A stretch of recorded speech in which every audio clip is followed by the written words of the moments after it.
It feels right to say to you all that I'm appreciative of this opportunity, but the moment I stand up here and look out at all of you, I realize that none of you had nothing to do with inviting me to be up here. And you may be appropriately wondering, what is that guy doing up there? And I certainly understand that if you do.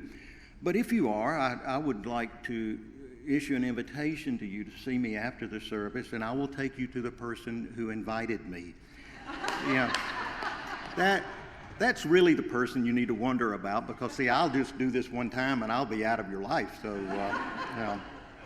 but I am incredibly honored to share this time with Damien, and quite glad that I'm going first, because by the time he finishes, I'll be a distant memory for you.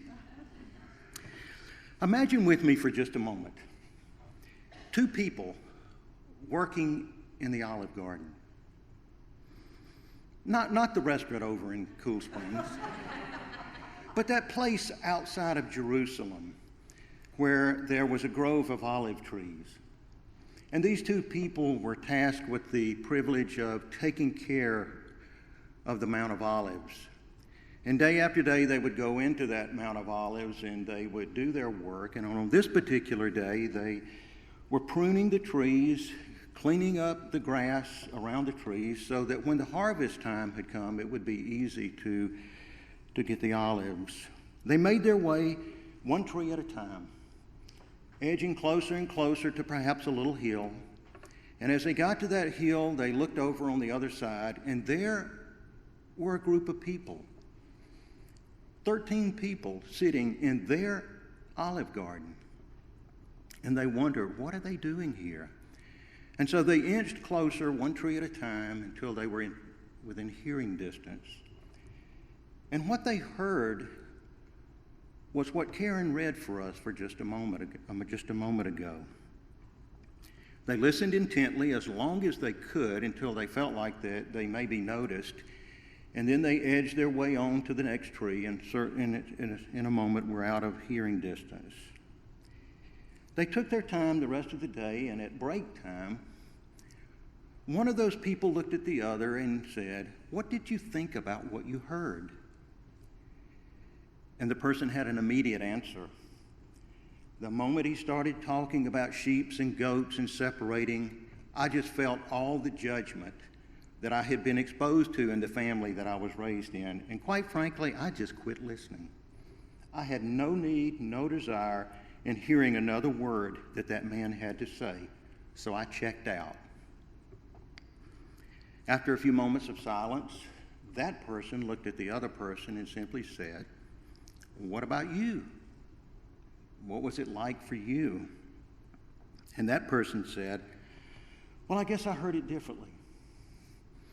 I heard him talking about the different people in different places, and quite frankly, I was challenged because I'm aware of how comfortable my life is, that I go to the same places, I talk to the same people, and my life is incredibly comfortable, and I'm kind of liking that. But I felt challenged. I felt challenged by him to go places that I typically don't go. When he started talking about the sick and the hungry and the prisoners and all of those other people, what I heard him say to me was, it's time. It's time for you to start going to places that you typically don't go to, having conversations with people about things that you typically don't talk about. And I need to tell you that at one moment, I don't know if you saw this, but he looked in our direction. And for a split second, we had eye contact. And it felt as though he were talking just to me. And what he had to say was exactly what I needed to hear. I'm struggling with this thing about going places I typically don't go and talking about things I typically don't talk about. I knocked on the door in the facility, and I was immediately welcomed into the room where there was a person lying in the bed and a family surrounding the bed. They were engaged in conversation, and immediately they welcomed me into their conversation, and we began talking about that person's life that was lying in the bed. They were talking about all the wonderful things that she had done with her life and in her life, and the wonderful opportunities she had had to be a minister to people and care for people. And on it went. And I would periodically glance at the person in the bed, and I just noticed something, that something was just a little bit off. I didn't know what it was. It just didn't feel exactly right. But I joined in the conversation as much as I could. I listened and I talked. And all of a sudden, it became very clear to me that it's so much easier to talk about a saintly life than it is to talk about a suffering life. Because a saintly life we're comfortable with. We know how to talk about that. We know how to talk about the good things. At some point in the conversation, I made eye contact with the patient. I looked into her eyes and I almost heard her talking. It was like, save me from this. Enough of this already. I'd rather talk about something else. I knew that I could not change the conversation with the family, so I simply walked to her bed and said that I'd like to have a prayer with you, but I'd really like to come back and see you on another day. And she said that would be fine. So I was scheduled to see her the next Friday. On Thursday afternoon, I was from Nashville to Franklin, quite glad that I was going to get home a little earlier than I typically do. And I had this feeling that, God, maybe you ought to go see that woman today. And immediately I said, no, I'm not supposed to today. I'm supposed to see her tomorrow. And I had that feeling that maybe you ought to go today, so I did. But I also decided that I was going to do a walk by. I was going to walk by her room to see if her family was in the room, and if they were in the room, I was going to keep going. So I started walking by, and I was going to cover my face like this and look out to see who was in the room before I decided to enter the room. And fortunately, there was no one in the room except the patient. And so I walked in, reintroduced myself, and asked her if I could visit with her for a short while. And she said yes. And I said, one of the things that I learned about you the other day is that you like Scripture. Would it be okay with you if I read some Scripture to you? And she said yes. And so I chose Psalm 13 that begins like this. How long, O Lord, will you forget me forever? How long will you hide your face from me?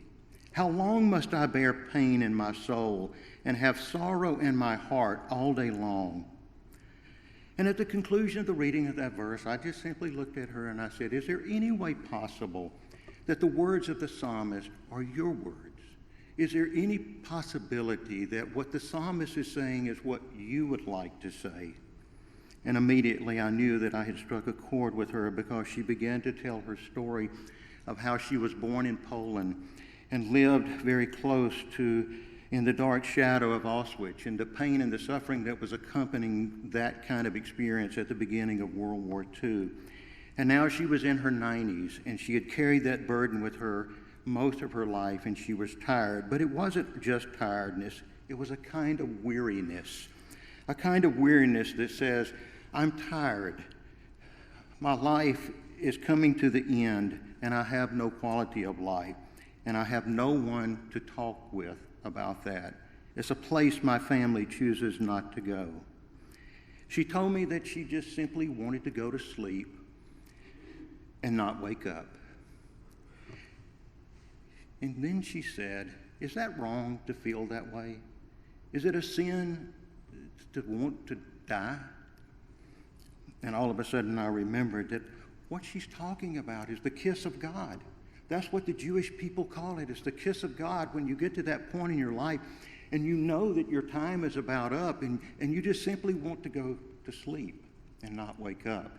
And then in your sleep, God comes and takes your final breath. What I knew was that she had invited me into a sacred place that not even her family was willing to go. We talked about that a while, and then we had a prayer, and it was time to go.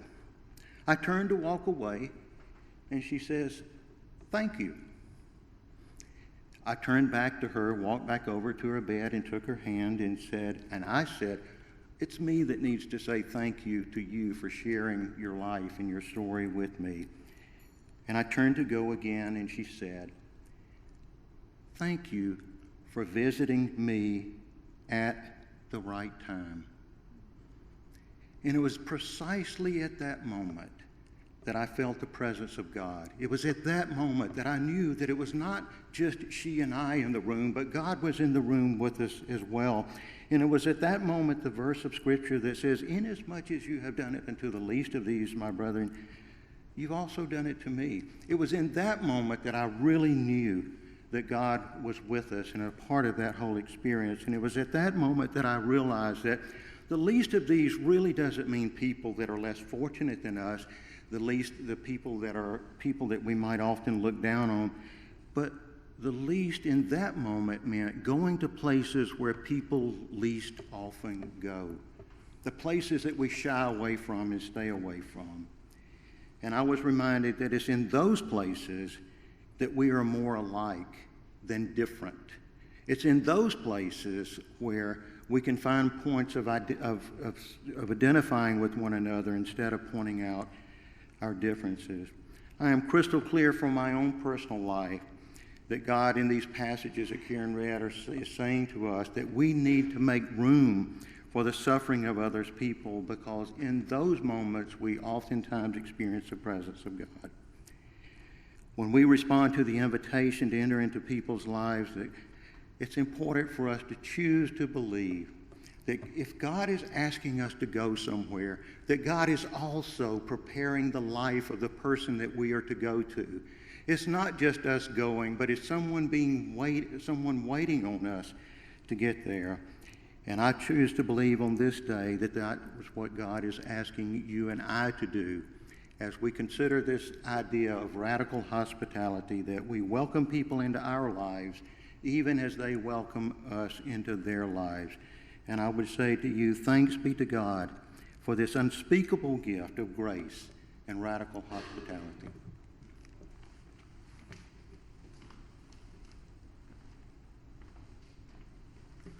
I think Steve may have fibbed when he said that he would be forgotten after I spoke. And so, radical. The Oxford English Dictionary defines radical as relating to or affecting the fundamental nature of something, far-reaching and thorough. Merriam-Webster defines radical as very different from the usual or traditional, extreme.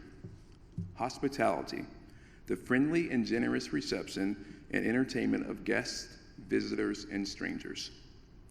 Relating to or denoting the business of housing and entertaining visitors. I personally would define radical hospitality as the extreme friendliness and generosity in welcoming, receiving, and entertaining guests, visitors, and strangers.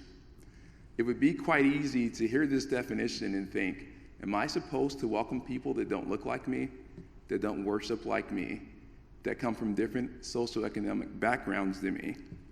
And the answer there is simply yes. Yes, you are supposed to do those things. It just so happens that the 5 practices of a fruitful congregation fell right in line with our inaugural Holy Smoke Barbecue.